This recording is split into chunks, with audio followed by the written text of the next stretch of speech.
Jack Rollins stood tall in his blue uniform as the Earth ship docked with the Xeraxian diplomatic vessel. His hands were sweaty, but his face showed nothing. This meeting would change everything for humanity.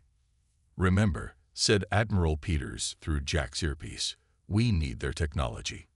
Be respectful, but firm." Jack nodded. As commander of the United Earth Space Command's diplomatic team, he had trained for this moment. First contact with the Xeraxians had happened just 3 weeks ago, when their scout ships entered Earth's solar system. Now, humanity was trying to join the galactic community. The airlock doors slid open with a hiss. Jack led his team of 5 humans into the alien ship. The hallway was bright white, with strange blue symbols on the walls. It smelled like cinnamon and metal. High Consul Vexthor waited for them. He stood 7 feet tall with grayish-purple skin that seemed to shimmer. His 4 arms were folded across his chest. Behind him stood 6 other Xeraxians, all watching the humans with 3 pupilled eyes. "Welcome, Earth creatures," said Vexthor. His voice translator made his words sound flat. "We are pleased you could reach our ship without technical difficulties." Jack detected something in the alien's tone. Was it amusement? "The honor is ours, High Consul," Jack replied. "Earth is eager to establish friendly relations with the Xeraxian Federation." Vexthor gestured toward a large round room. "Let us discuss what such relations might entail." For the next 2 hours, Jack's team presented information about Earth's society, technology, and resources. They showed their best achievements: quantum computers, fusion reactors, their faster-than-light drive that had taken 30 years to develop. The Xeraxians watched without much reaction. Once, when Jack described Earth's newest starship engines, 2 of the aliens exchanged glances and made a chirping sound. They were laughing. Vexthor finally raised a hand to stop the presentation. "Your efforts are quaint. Your FTL drive is especially interesting, as it follows a design path our civilization abandoned 3,000 years ago." Jack felt his face grow hot. Perhaps we could learn from each other. Earth has much to offer as trade partners. Does it? Vexthor tapped something on his wrist device. A hologram appeared in the center of the room, showing a Xeraxian battleship. This vessel can travel 50 times faster than your best ships. Its weapons could reduce your largest cities to ash in minutes. The hologram changed to show a smaller ship that seemed to fade from view. "Our cloaking technology makes our vessels completely undetectable. You wouldn't know we were there until it was too late." Jack struggled to keep his voice steady. "Are you threatening Earth, High Consul?" Vexthor made that chirping sound again. "Not at all, Commander Rollins. I am merely explaining why this relationship cannot be between equals. You are primitive primates barely out of your gravity well." The human delegation shifted uncomfortably. This wasn't going as planned. "We will establish limited trade relations," Vexthor continued. "We will purchase some of your raw materials. We will sell you some of our outdated technology. But you aren't ready for real partnership, perhaps in a few centuries." Jack's hands curled into fists. "Earth has overcome many challenges. We will earn our place among the stars." "Admirable spirit," said Vexthor, not sounding admiring at all. "Now let us discuss the terms of our arrangement." 2 hours later, the Earth delegation left with a terrible deal. The Xeraxians would give them basic medical technology in exchange for massive amounts of Earth's titanium, water, and uranium. Earth would be allowed limited travel rights in nearby star systems, but under strict Xeraxian supervision. As they walked back to their ship, Jack overheard 2 Xeraxian guards talking. His translator picked up phrases like "simple creatures" and "wouldn't last a day in real space." Then came that chirping laugh again. Jack looked back at the magnificent Xeraxian vessel. Someday, he promised himself, they wouldn't be laughing anymore. Abby Morgan stepped out of the elevator 300 feet below the Nevada desert. She adjusted her uniform and checked her security badge. After 15 years in Earth's space program, she thought she had seen everything. She was wrong. A man in a white lab coat approached her. His beard was neatly trimmed, but his eyes looked tired, like he hadn't slept in days. "Lieutenant Morgan, I'm Ben Porter, Chief Engineer. Welcome to Project Shadow Veil." He offered his hand. Abby shook it. "Nice to meet you. Though I'm still not sure why I'm here." Ben smiled. "You're here because you're the best pilot in the fleet and because you can keep a secret. Follow me." They walked down a long hallway lined with security doors. Workers in uniforms and lab coats moved quickly, their faces serious. Whatever was happening here, it was important. 6 months, Ben said. "That's how long we've been working since the Xeraxians showed up, day and night." "Working on what?" Abby asked. Ben stopped at a large window overlooking a massive hangar. "On that." Abby's mouth fell open. Below them sat a spaceship unlike any she had seen before. It was smaller than Earth's usual vessels, about the size of an old submarine. Its hull was midnight black, with no visible lights or markings. The shape was strange, too. Not the usual cylinder or disc, but something that seemed to bend in impossible ways. Parts of it were hard to look at directly, as if her eyes couldn't quite focus on them. "What am I looking at?" she whispered. "Humanity's best hope," said a woman's voice behind them. Abby turned and quickly saluted. Admiral Susan Winters was a legend in the Space Command. Tough, brilliant, and not someone you wanted to disappoint. "At ease, Lieutenant," the Admiral said. "Let's talk in my office." The Admiral's office was small and plain. Maps of Earth and star charts covered the walls. On her desk sat a model of what looked like the strange ship Abby had just seen. "What do you know about the Xeraxians?" Admiral Winters asked. Abby thought about the news reports. They're technologically advanced. They've established trade with Earth. They seem peaceful enough. The Admiral's face hardened. "That's what they want everyone to think." "Show her, Ben." Ben placed a small device on the desk. It projected a hologram showing intercepted Xeraxian communications. The translation appeared as text. "Resource colony evaluation positive. Indigenous resistance capabilities minimal. Recommend beginning Phase 2 within 1 planetary rotation." Abby felt cold. "They're planning to take over Earth." "That's exactly what they're doing," Admiral Winters said. "They'd done it before to other worlds. First, they establish unfair trade. Then they set up bases for protection. Finally, they take what they want and reduce the native population to workers. But they have ships that could destroy our cities in seconds." Abby said. "Why the slow approach?" "They don't want to damage the resources," Ben explained, "and they prefer conquering worlds with minimal effort. Why fight when you can trick your enemy into surrendering?" Admiral Winters stood up. "That's where Project Shadow Veil comes in. After the first contact, we captured a damaged scout drone the Xeraxians left behind. We've been reverse engineering their technology, combining it with some unique human innovations. That ship down there," Abby said, understanding now. "It's a stealth vessel. The UES Phantom," Ben said with pride. "First of its kind. It doesn't just bend light like Xeraxian cloaks.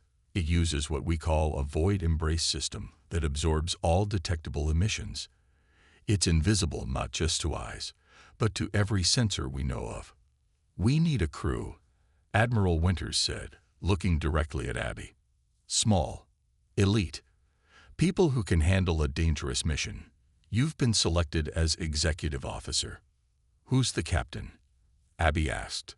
The door opened, and a familiar face walked in.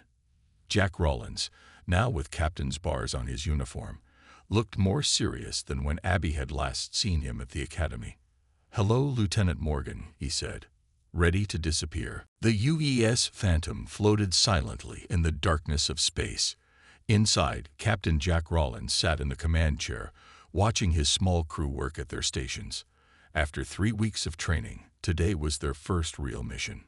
"Status report," Jack said. "All systems normal," replied Ben Porter from the engineering station. Dark circles under his eyes showed how hard he had worked to get the ship ready. Void Embrace system is running at 98% efficiency. We're completely invisible, added Olivia Wu, the sensor specialist. Her fingers moved quickly over her screens. No emissions, no heat signature, no visual profile. Abby Morgan, now Jack's second-in-command, looked up from her console. Course is set, Captain. We're 20 minutes from the patrol zone. Jack nodded. According to intelligence, a Xeraxian scout ship patrolled this sector every day. Their mission was simple: follow the alien vessel without being detected and gather information about its capabilities. Tactical status? Jack asked. Ryan Kelly, a former Marine with a scar across his cheek, checked his weapons console. Defensive systems ready, though I hope we don't need them. We all hope that, Jack said. Remember, this is observe only. We're a ghost. The bridge fell silent. They all knew what was at stake. If the Xeraxians discovered them, it could mean war. A war humanity would likely lose. Contact, Olivia said suddenly. Xeraxian patrol vessel entering the sector. Jack leaned forward. On screen, the main display showed a sleek purple ship sliding through space. It was about 3 times larger than the Phantom, with strange bulges and antennas covering its surface. That's a lot of scanning equipment, Ben noted. Can they detect us? Jack asked. Ben shook his head. The Void Embrace should hide us, but I've never tested it against actual Xeraxian technology. We're about to find out, Jack said. Abby, take us in closer. Nice and easy. The Phantom moved silently toward the alien vessel, maintaining a distance of 5 kilometers. Nobody spoke. Even breathing seemed too loud. The Xeraxian ship suddenly changed course. Did they spot us? Ryan's hand moved toward the weapons controls. No, Olivia said, studying her readings. They're responding to a signal. There's another ship coming. Minutes later, a much larger Xeraxian vessel appeared. It was at least 10 times the size of the patrol ship, with weapon ports visible along its hull. A cruiser, Jack whispered. Abby, hold position. The 2 alien ships moved alongside each other. A docking tube extended between them. They're transferring something, Olivia reported. I'm picking up data transmissions. Can you intercept them? Jack asked. Trying, but their encryption is complex. Jack made a decision. Ben, I need more power to our sensors. Abby, take us closer. 1 kilometer. Captain, Ryan protested. That's dangerously close. I know the risk, Jack said, but we need that data. The Phantom glided forward, now close enough to see individual Xeraxians moving through lighted windows on the cruiser. I got something, Olivia said excitedly. Their system automatically broadcasts navigation updates to the patrol ship. I can see their scheduled movements for the next month. Good, Jack said. What else? Olivia's face suddenly paled. Captain, I'm picking up fragments of a tactical briefing. There's a reference to Earth and something called Resource Reclamation Operation. The time frame is 3 months from now. The bridge went silent again, but for a different reason. Keep recording everything, Jack ordered. Ryan, be ready to move us out quickly if needed. For 2 hours, they watched and listened. The Phantom's computer stored every transmission, every movement of the Xeraxian ships. When the cruiser finally departed, Jack exhaled slowly. Take us home, Abby. Admiral Winters needs to see this immediately. As the Phantom turned toward Earth, Jack looked at the alien ships on the screen one last time. They had no idea humans had been watching them. No idea that their secrets weren't secret anymore. For the first time since meeting the Xeraxians, Jack allowed himself a small smile. Sometimes being underestimated was an advantage. Admiral Winters looked grim as she studied the data from the Phantom's mission. Around the table sat Captain Jack Rollins, Lieutenant Abby Morgan, and representatives from Earth's major nations. Play that section again, the Admiral said. Olivia Wu tapped on her tablet. The room filled with a scratchy alien voice. translated into flat English. Earth assessment complete. Resource reclamation operation approved. Minimal resistance expected. Begin preparation phase. They're planning to strip mine our planet, Jack said. His voice was hard with anger. A Chinese general leaned forward. Could there be a mistake in the translation? No mistake, Olivia replied. I've checked it multiple times. They're treating Earth like a resource deposit, not a homeworld. The Russian diplomat shook her head. This makes no sense.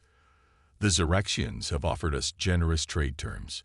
Just yesterday, they agreed to share medical technology with us. Jack slammed his hand on the table. It's a trap. They're keeping us happy while they prepare to take everything. Captain Rollins. Admiral Winters warned, control yourself. Jack took a deep breath. Sorry, Admiral, but we saw their ships, their weapons. The recording is clear about their intentions. The room fell into heated debate. Some believed the evidence, others didn't.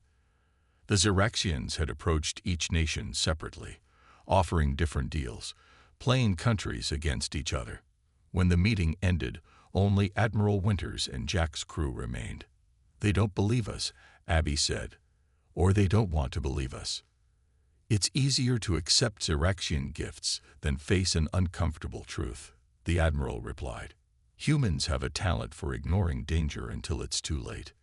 Jack stood up and walked to the window. Outside, he could see Washington, D.C. spreading below the military building.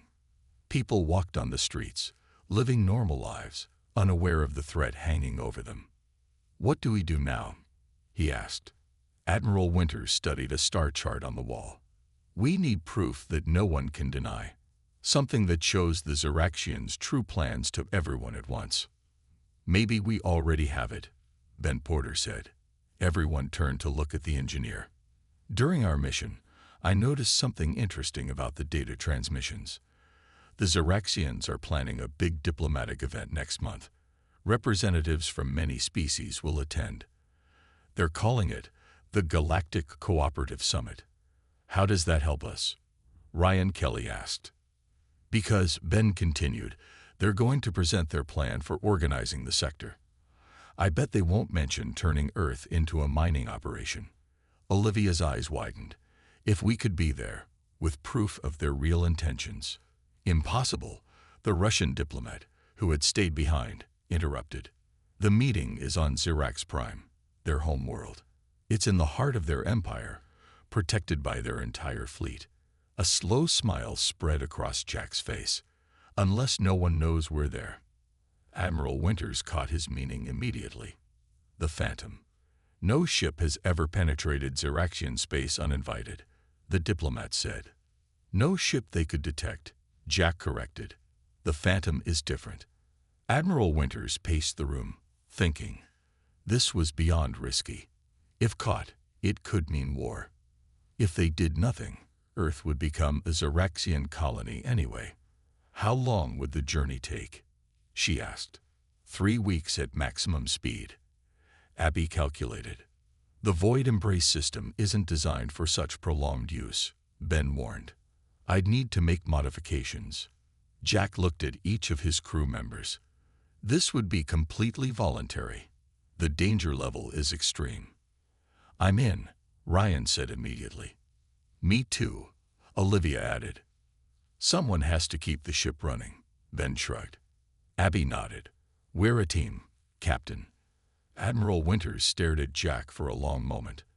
Then she opened a secure cabinet and removed a small data device. This contains everything we know about Xeraxian security systems, she said, handing it to Jack. You'll need it to access their central database during the summit. What are our orders if we succeed? Jack asked. Show everyone who the Xeraxians really are, the Admiral replied. Make it impossible for anyone to ignore the truth. As they left the room to prepare, Jack thought about the long journey ahead. They would be traveling deeper into alien territory than any humans before them. But this time, the aliens wouldn't be laughing. The UES Phantom slipped through space like a shadow. For 2 weeks, The small human ship had traveled deeper and deeper into Xeraxian territory. Now they were approaching the outer defense ring of Xyrax Prime. Captain Jack Rollins hadn't slept well in days. The weight of their mission pressed down on him. If they failed, Earth might have no future. "Status report," he said, his voice rough from too much coffee. "Void embrace system holding at 94%. Ben Porter replied from engineering. He looked exhausted. For the entire journey, he had been making constant adjustments to keep the stealth technology working. It's not happy about running this long, but it's working. Abby Morgan checked their position on the navigation screen. "We're 6 hours from Xyrax Prime. The defense satellites are getting thicker. We'll need to thread between them carefully." "What about the summit?" Jack asked. Olivia Wu looked up from her console. "According to intercepted communications, delegates from 12 species have already arrived. The main event begins tomorrow in their Central Assembly Hall." Ryan Kelly studied the tactical display. "I count 30 warships in orbit around the planet, plus hundreds of smaller vessels." Jack nodded. His mouth felt dry. They were about to fly an experimental ship through the heart of the most heavily defended system in this part of the galaxy, all to crash an alien diplomatic party. "Let's review the plan one more time," he said. Abby brought up a holographic map of the Xyraxian capital city. "We enter low orbit here, where the defense grid has a 3-second refresh cycle. Then we descend through the atmosphere using this approach vector to minimize our heat signature." Ben pointed to a large, dome-shaped building. "The Central Assembly Hall is here. It has its own shield, but I've identified a maintenance access point where ships deliver supplies. The safety protocols will automatically open a small gap in the shield as vessels approach. Once we're in position above the hall," Ryan continued, "we hold until the High Consul makes his big speech about the new Galactic Cooperative." Olivia tapped her tablet. "I've prepared the data package with all our evidence of Xyraxian deception. It's ready to broadcast on all frequencies as soon as we decloak." Jack looked around at his crew. They were tired, stressed, but determined. "Any questions?" "Just one," Ryan said. "After we expose them, how do we get out? Every ship in the system will be looking for us." Jack smiled grimly. "I've been working with Ben on that. The Phantom has a few surprises even the Xyraxians haven't seen yet." 6 hours later, they entered Xyrax Prime's upper atmosphere. The ship trembled slightly as air molecules brushed against the void embrace field. "Stealth system still holding," Ben reported, though sweat beaded on his forehead. "But we're pushing the limits of what it can handle in atmosphere." Through the view screen, they saw the alien world spread below them. Massive cities gleamed in the light of the yellow sun. Flying vehicles moved in orderly lines between towering buildings. It was beautiful, advanced, and utterly inhuman. "There's the capital," Abby said. Jack felt a chill as he saw the Central Assembly Hall. It was enormous, at least a mile across, with a crystal dome that sparkled in the sunlight. Around it stood smaller buildings and landing pads where ships from different worlds were docked. "Look at those designs," Olivia whispered. "Those must be vessels from the other species. Some were sleek and blade-like. Others were round or cube-shaped. One looked like a collection of glass bubbles joined together. The variety was stunning." "Picking up transmissions from inside the hall," Olivia reported. "The summit is starting. High Consul Vexthor is welcoming the delegates." Jack took a deep breath. "Take us down, Abby. Nice and slow." The Phantom descended through clouds, invisible to the thousands of Xyraxian sensors scanning the skies. They passed between defensive platforms without triggering a single alarm. "Supply ship approaching the maintenance entrance," Ryan warned. "Perfect timing," Jack said. "We'll slip in right behind it." As the alien supply vessel passed through the shield, the Phantom followed silently in its wake. No alarms sounded. No weapons turned toward them. "We're in," Abby said quietly. Jack nodded. "Position us directly above the main chamber. It's almost time to introduce ourselves." Inside the Central Assembly Hall, Thousands of aliens from 12 different species sat in curved rows. The chamber was huge, with a high crystal dome that showed the sky above.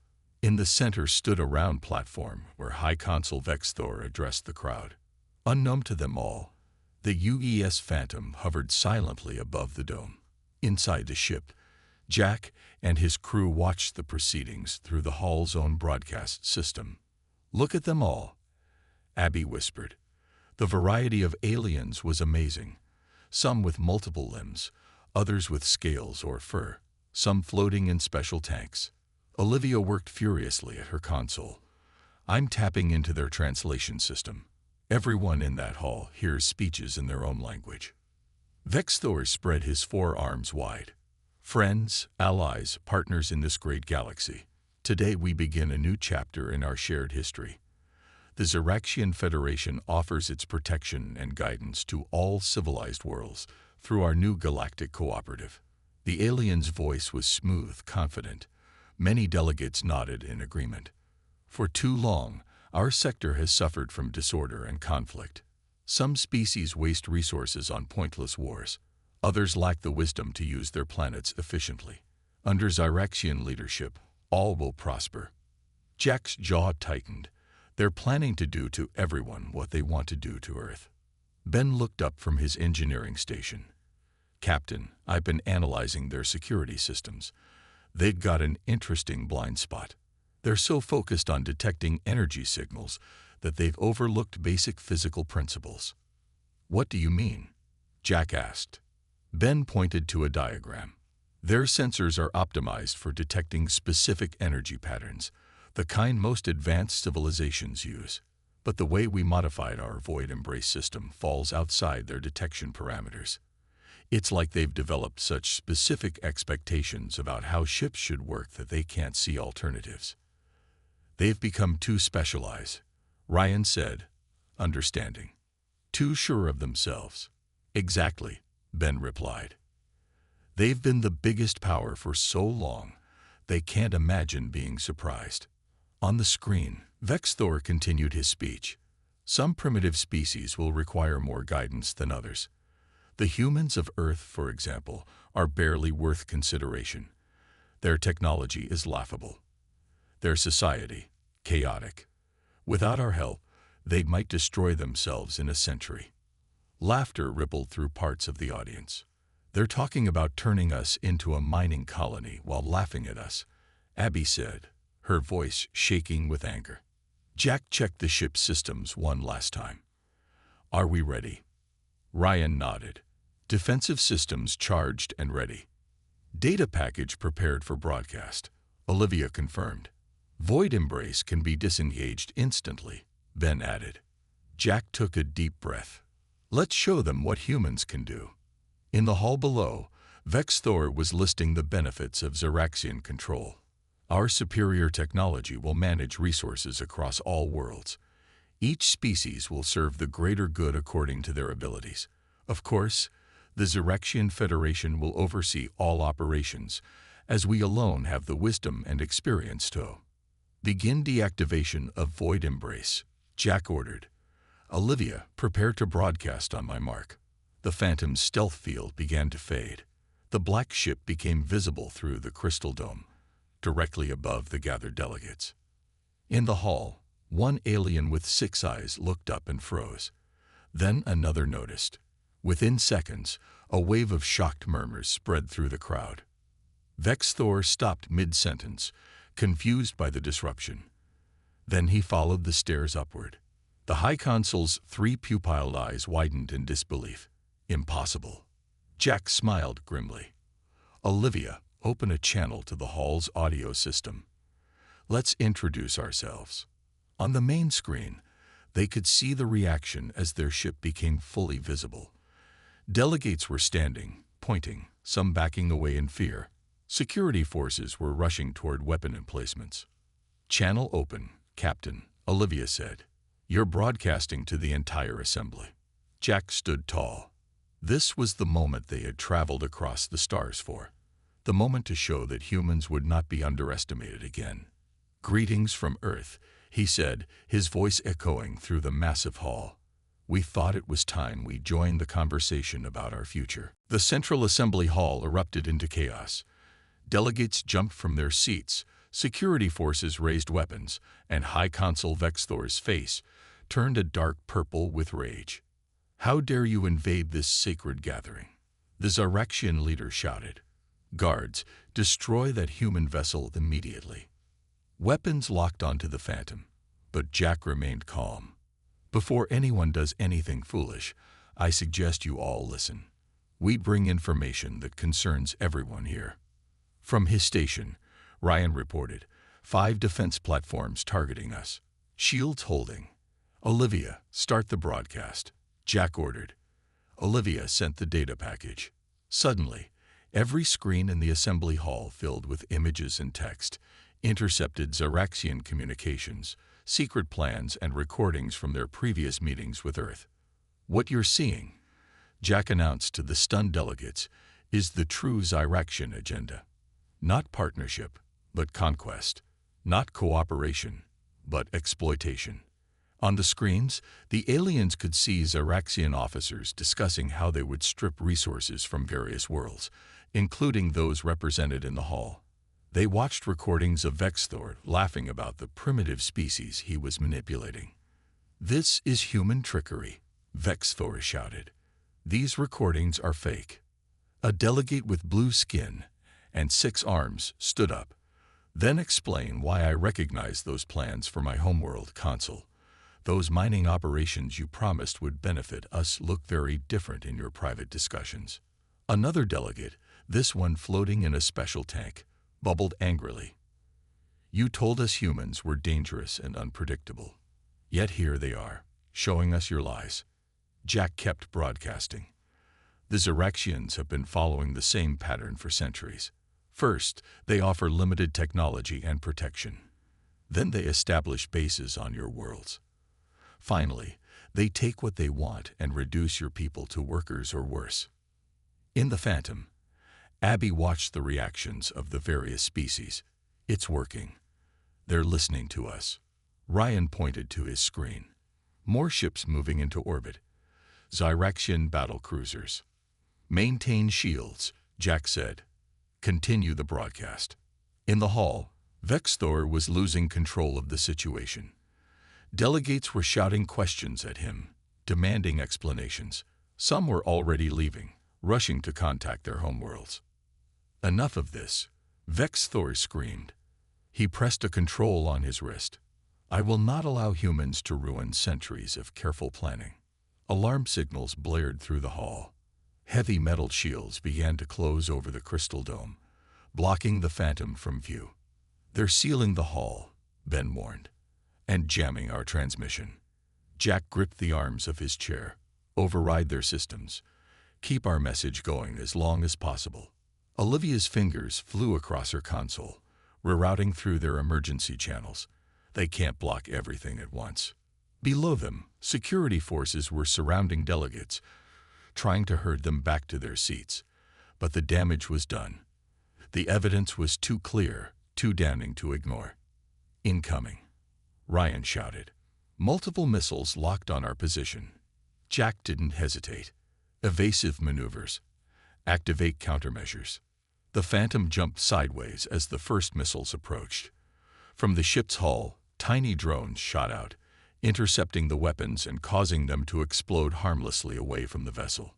"That's something they haven't seen before," Ben said with a grim smile. "Human innovation at work." More Zyraxian ships appeared, moving to surround them. The Phantom danced between them, smaller and more agile than anything the aliens had encountered. "We've done what we came to do," Jack said. "Abby, plot an escape course." Abby nodded. "Ready, Captain. But there are 30 ships between us and open space." Jack looked at his crew. They had risked everything to get here. Now they needed to get home to tell Earth what had happened. "Ben, do we still have that special upgrade we discussed?" The engineer grinned. "Ready and waiting, Captain. Just say the word." Jack turned to the tactical screen. The Zyraxian vessels were closing in, weapons hot, expecting an easy kill. They still think they know everything about us, Jack said. Let's show them one more human surprise. He pressed a button on his chair. All crew, brace for high acceleration. Activate burst drive. Now. Ben pulled a lever. The Phantom's engines glowed with a strange blue light. Then, in a flash that blinded every Zyraxian sensor, the small human ship shot forward at impossible speed, tearing through the alien blockade before they could react. Behind them, the diplomatic summit of the galaxy was in uproar, and the Zyraxian plan for quiet conquest was in ruins. 6 months had passed since the Phantom's daring mission to Zyrax Prime. Earth looked the same from space. Blue oceans, white clouds, green and brown land masses. But everything had changed. Jack Rollins stood in his dress uniform by a large window in the newly built interstellar embassy in Geneva. Outside, ships from 17 different alien species filled the sky. Some were elegant, others strange, but all were here for the same reason: the first meeting of the new interstellar Concord. Nervous? Admiral Winters asked, joining him at the window. Jack smiled. A little. It's not every day you help create a new galactic alliance. After the Phantom had escaped Zyraxian space and returned to Earth, the recordings they brought back had spread across the galaxy faster than anyone expected. Species that had long suffered under Zyraxian influence suddenly saw a chance for freedom. Worlds that had been afraid to stand up to the powerful empire found courage in human boldness. The delegates are ready, Abby Morgan said, entering the room. She now wore the insignia of a commander. They're waiting for you in the main chamber. Jack took a deep breath and followed her. The halls of the embassy were filled with aliens of all shapes and sizes. Some nodded respectfully as he passed. A few even made gestures that their translators identified as "thank you." The main chamber was a large round room with a central platform. Seats for delegates rose in circles around it. The design had been suggested by the Tlaxians, who believed circles promoted equality. Every species had contributed something to the new building. As Jack entered, the room fell silent. Hundreds of eyes, some human, most alien, turned to watch him. He saw familiar faces among them: his crew, world leaders, and the ambassadors who had first believed their warnings about the Zyraxians. Admiral Winters stepped onto the platform. Representatives of the 17 founding worlds, I welcome you to Earth. 6 months ago, most of us had never met. Some of us were enemies. Today, we begin a new chapter as equals and allies. She gestured to Jack. Captain Rollins and the crew of the UES Phantom showed us that even the smallest world can stand up to a bully. Their courage inspired this alliance. A blue-skinned delegate rose. The Akarans wish to express our gratitude. For centuries, we paid tribute to the Zyraxians out of fear. Now, for the first time, we negotiate as equals. Another delegate, reptilian with golden scales, stood. The Krith people asked if Captain Rollins would share the story of how humans developed the technology that fooled the Zyraxians. Jack stepped forward. The Void Embrace system wasn't just about advanced science. It came from asking different questions. The Zyraxians focused on hiding from detection. We focused on absorbing energy instead of deflecting it. Sometimes a new perspective is more powerful than superior technology. The delegates nodded thoughtfully. Look, someone shouted, pointing out the massive windows. A sleek black ship had appeared in the sky. The UES Phantom, now the pride of Earth's fleet, performed a graceful arc over the embassy building. The aliens watched in amazement as it briefly activated its stealth field, disappearing and reappearing. Show-offs, Abby whispered, smiling at Ben and Olivia, who had arranged the demonstration. As the meeting continued, Jack thought about how much had changed. The Zyraxian Federation still existed but had been forced to withdraw from many worlds. Vexthor had been removed from power, replaced by leaders who promised reform. Earth was no longer alone or outmatched. Human ingenuity had earned respect across the stars. The Phantom's mission had transformed humanity from a target into a valued ally. When the formal proceedings ended, Jack found himself surrounded by alien delegates eager to speak with him. "Is it true," a small green being asked, "that your ship was built in just 6 months? That you personally infiltrated Vexthor's private chambers?" Another questioned. Jack smiled politely. The stories had grown in the telling. Admiral Winters rescued him, pulling him aside. Not bad for a species the Ziraxians called primitive primates barely out of their gravity well, wouldn't you say? Jack looked out at the gathered representatives of 17 worlds, all working together. It's like an old Earth saying, "Admiral, it's not the size of the dog in the fight, but the size of the fight in the dog." The Admiral nodded. "And now no one's laughing at us anymore." Jack watched as human and alien delegates mingled, sharing ideas and making plans. "No," he agreed. "They're not laughing. They're listening. And that's all we ever wanted." Above them, the stars shone bright in the night sky, not as distant, frightening places anymore, but as homes of friends and allies. And somewhere out there, the next adventure was waiting.